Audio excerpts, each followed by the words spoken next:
Et si une femme pouvait incarner toute une nation? Et si son histoire d'amour cachait en réalité une lutte pour la liberté?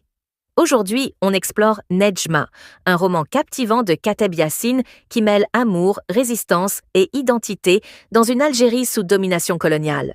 Restez jusqu'à la fin pour comprendre pourquoi cette œuvre est bien plus qu'une simple histoire. Et n'hésitez pas à dire en commentaire quel classique vous aimeriez découvrir ensuite.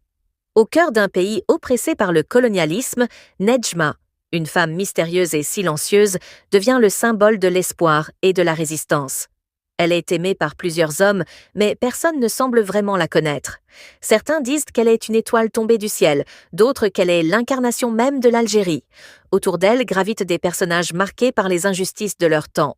Mustapha, un homme brisé par la violence coloniale, cherche à retrouver sa dignité. Larbi, un jeune idéaliste, rêve de liberté mais se perd dans ses contradictions. Les autres, amants ou amis, tissent ensemble une toile complexe d'amour, de trahison et de lutte. Mais Nedjma n'est pas seulement une femme, elle est une métaphore de l'Algérie, belle et inaccessible, blessée mais indomptable. À travers ses personnages et leurs destins croisés, Kateb Yassine nous raconte une histoire universelle sur la quête d'identité, la douleur de l'oppression et la force de ceux qui refusent de se taire.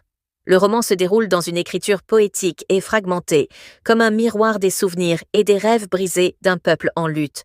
Chaque page est une invitation à réfléchir. Qui est vraiment Nedjma? Une femme? Un symbole? Ou peut-être vous? Alors, qu'en pensez-vous? Nedjma est-elle une héroïne d'amour ou le visage d'une nation en résistance? Mettez un cœur si cette histoire vous a inspiré et dites-moi en commentaire quel autre roman ou classique vous voudriez voir résumé prochainement. Abonnez-vous pour plus de découvertes littéraires passionnantes.